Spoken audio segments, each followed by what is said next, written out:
Hello, সুদীপ্তার মা বলছেন? হ্যাঁ বলছি। বলছিলাম সুদীপ্তাকে যদি আজকে দুপুরে পড়িয়ে দিয়ে আসি তাহলে কি খুব বেশি অসুবিধা হবে?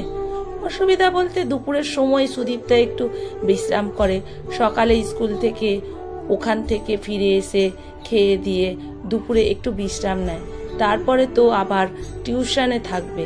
আসলে আজ আমি একটু অসুবিধায় পড়ে গেছি, মা খুব অসুস্থ, মাকে বিকেলে ডাক্তার দেখাতে নিয়ে যেতেই হবে। তাই বলছিলাম যদি দুপুরে পড়ানো যেত। আচ্ছা ঠিক আছে, আপনি একটু অপেক্ষা করুন, আমি সুদীপ্তার বাবাকে জিজ্ঞাসা করে আপনাকে জানাচ্ছি। শুনছো, বলছি সুদীপ্তার অঙ্কের মাস্টার ফোন করেছিলেন, বলছেন বিকেলে ওনার একটু অসুবিধা আছে, তাই দুপুরে এসে সুদীপ্তাকে পড়াবে। তখন সুদীপ্তার বাবা গৌতম বাবু বললেন, সুদীপ্তার অঙ্কের মাস্টার পড়ানোর থেকে বেশি অসুবিধায় পড়ে যায়। দেখো, এই মাস্টার না হলে পরের মাসে অন্য কোনো অঙ্কের মাস্টার দেখব, সে না হলে পরে দেখা যাবে। তাহলে এখন কি দুপুরে আসতে বলবো? হ্যাঁ বলে দাও দুপুরে আসতে, আর কি করা যাবে। হ্যালো, ঠিক আছে, আপনি দুপুরে আসুন, সুদীপ্তাকে পড়িয়ে দিয়ে যাবেন। আসলে সুজয় ক্লাস 8-এ পড়া সুদীপ্তাকে টিউশন পড়ায়। সুজয় অঙ্কে MA, চাকরির জন্য অনেক চেষ্টা করেছে, কিন্তু কোনো চাকরি হয়নি। আসলে মোটা অঙ্কের ঘুষ দিতে পারবে না তো, তাই অনেক চেষ্টা করেও চাকরি হয়নি। সুজয়ের বাবা নেই, মা আছেন, মা খুব অসুস্থ। সুজয় যে কটা টিউশন পড়ায় ওই টাকায় কোনো মতে তাদের সংসার চলে। সুজয় সুদীপ্তার বাড়িতে পড়াতে আসলে সুজয়ের মা কিছুটা গম্ভীর গলায় বলেন, আপনি একটু এবার সময়ের দিকে একটু খেয়াল রাখুন। আজ যাব না, কাল মা অসুস্থ, পরশুদিন ডাক্তারের কাছে যাব, এরকম যদি করেন তাহলে পরের মাস থেকে আপনাকে ছাড়িয়ে দিয়ে অন্য কোনো মাস্টার রাখব। সুজয় খানিকটা বিনয়ের স্বরে বলল, না কাকিমা, এমনটা আর হবে না। আসলে মা খুব অসুস্থ তো, আমার মাকে দেখার তেমন কেউ নেই, তাই 1-2 দিন একটু গন্ডগোল হয়ে গেছে। বিশ্বাস করুন, এরপর থেকে আর হবে না। ঠিক আছে, কথাটা মনে রাখবেন। তারপর সুজয় টিউশন পড়িয়ে বাড়ি ফিরে মাকে নিয়ে যায় ডাক্তার দেখাতে। ডাক্তার সুজয়ের মাকে দেখে বললেন, মাকে একটু ঠিকঠাক করে খাওয়ান, খাওয়া দাওয়া ঠিকঠাক করছে না, পারলে একটু ফল টল খেতে দিন, শরীরে জোর আসবে, দুর্বল কাটবে। আর আমি যে ওষুধগুলো লিখে দিয়েছি ওই ওষুধগুলো খাওয়াবেন, ঠিক আছে? তারপর ডাক্তারের কাছ থেকে ফিরতে ফিরতে সুজয় ভাবল, মায়ের ওষুধ, আমাদের খাওয়া দাওয়া করে তো অনেক টাকা, এত টাকা আমি পাবো কোথায়? আবার ডাক্তারবাবু বললেন মাকে একটু ফল খাওয়াও, কি যে করি ভগবান। তারপরের দিন সুজয় সুদীপ্তার বাড়িতে পড়াতে গেল। সুদীপ্তার মা সুজয়কে 2-4 রকমের ফল কেটে দেন খেতে। সুজয় তখন প্লেটে থাকা ফলগুলো দেখে ভাবছিল, এই ফলগুলো যদি আমি আমার মায়ের জন্য নিয়ে যেতে পারতাম তাহলে খুব ভালো লাগতো, কিন্তু আমি নিয়ে যাব কি করে? তারপর সুজয় সুদীপ্তাকে অঙ্ক করতে দিয়ে প্লেট থেকে আপেল, শসা, খেজুর নিয়ে প্যান্টের পকেটে নিয়ে নেন। মায়ের জন্য এই ব্যাপারটা সুদীপ্তা দেখতে না পেলেও সুদীপ্তার মা আড়াল থেকে দেখে ফেলেন। তারপর সুজয় সুদীপ্তাকে ছুটি করে দিয়ে বাড়ি চলে আসে এবং বাড়িতে এসে পকেটে থাকা ফলগুলো বার করে পরিষ্কার করে ধুয়ে মাকে খেতে দেয়।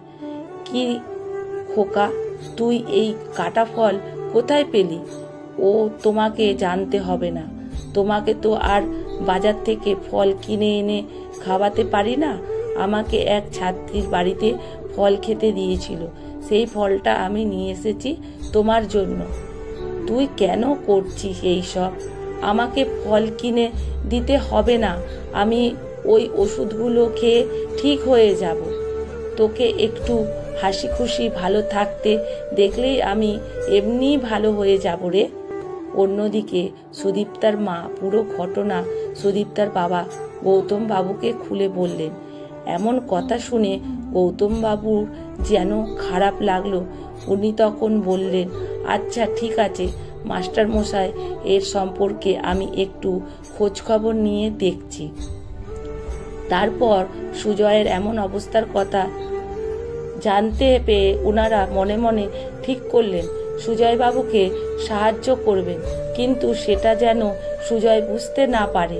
তারপরের দিন সুজয় সুদীপ্তাকে পড়িয়ে বেরানোর সময় সুদীপ্তার মা সুজয়কে বললেন, স্যার আপনার সঙ্গে একটা কথা ছিল। হ্যাঁ বলুন। বলছি আগামীকাল আমরা দুদিনের জন্য একটু বেড়াতে যাব, তাই আমাদের অনেকগুলো ফল আছে। এখানে আমার পাড়া প্রতিবেশী সেরকম নেই, তাই বলছিলাম ওই ফলগুলো যদি আপনি নিতেন। এমন কথা শুনে সুজয় মনে মনে খুশি হয়ে যায়। আচ্ছা ঠিক আছে, আপনারা যেহেতু চলে যাবেন বলছেন, তাহলে আমাকে দিতে পারেন, আমি নেব। আরেকটা কথা, এ মাসে শেষ হতে আর 4-5 দিন বাকি, তাই আপনার বেতনটা নিয়ে নিন। বলা যায় না, 2 দিনের জায়গায় যদি 4 দিন আমরা আটকে পড়ি তাহলে আপনার বেতনটা দিতে দেরি হয়ে যাবে। তখন সুজয় বলল, 2 দিন দেরি হলে আমার খুব একটা অসুবিধা হতো না, 2 দিন পরেই তো দিতে না হলে। না না আপনি নিন। সুজয় টাকা গুনে দেখলো 500 টাকা বেশি। বলছি 500 টাকা বেশি চলে এসছে মনে হয়। না না বেশি যায়নি, আসলে সুদীপ্তার বাবা বলছিল অন্য জায়গা অঙ্কের মাস্টার অনেক বেশি টাকা নেয়, সে তুলনায় আপনি অনেক কম নেন, তাই এই মাস থেকে 500 টাকা বাড়িয়ে দিলাম। সুজয় খানিকটা অবাক হয়ে তারপরে বলল, আচ্ছা ঠিক আছে, আমি তাহলে আসি, আর আপনার বাড়ি কবে ফিরবেন সেটা জানিয়ে দেবেন, তাহলে আমি পড়াতে চলে আসব। হ্যাঁ ঠিক আছে, সে আমি জানিয়ে দেব তোমাকে। আসলে সুদীপ্তার মা বাবা কোথাও বেড়াতে যাচ্ছেন না, শুধুমাত্র সুজয়কে একটু সাহায্য করবেন বলে এতগুলো মিথ্যে কথা বললেন। এই 4 দিনের ছুটি থাকলে সুজয় তার মায়ের একটু দেখাশোনা করতে পারবে, এই ভেবেই গৌতম বাবু ও ওনার স্ত্রী সুজয়কে 4 দিনের ছুটি দিয়েছেন। এরপর থেকে গৌতম বাবু সুজয়কে প্রচুর সাহায্য করেন, যতটা ওনার পক্ষে সম্ভব। কিন্তু এই সাহায্যের ব্যাপারটা সুজয় কোনোদিন জানতে পারেনি। আসলে আপনি যদি সত্যিকার কোনো অসহায় মানুষকে সাহায্য করতে চান, তাহলে দেখিয়ে নয় চুপি চুপি সাহায্য করুন, যাতে তার আত্মসম্মানে না লাগে। কলমে সুষমা বাগ প্রধান, পাঠে অনিতা ভট্টাচার্য। ভিডিওটা যদি বন্ধুরা ভালো লেগে থাকে প্রচুর শেয়ার করবেন বন্ধুরা।